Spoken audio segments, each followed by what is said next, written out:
1905 में अंग्रेज हुकूमत ने निहायत चालाक तरबियाफ्ता खातून को मर्दों का लिबास पहनाकर पश्तून कबाइल में दाखिल किया।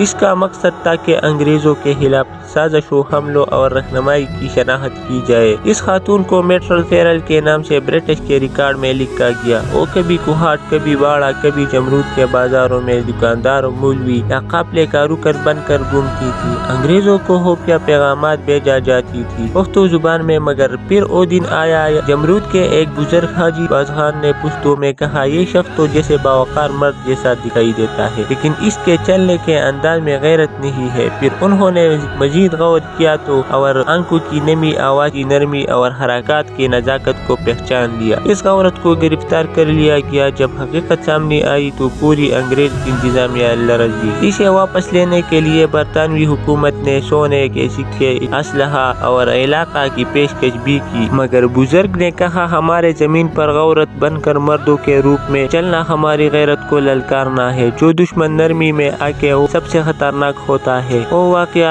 आज भी खैबर के लोगों में जिंदा है और लोगों को ये याद दिलाता है कि यहाँ के लोग गोली से नहीं, नजरें पढ़कर दुश्मन को पहचान लेती है।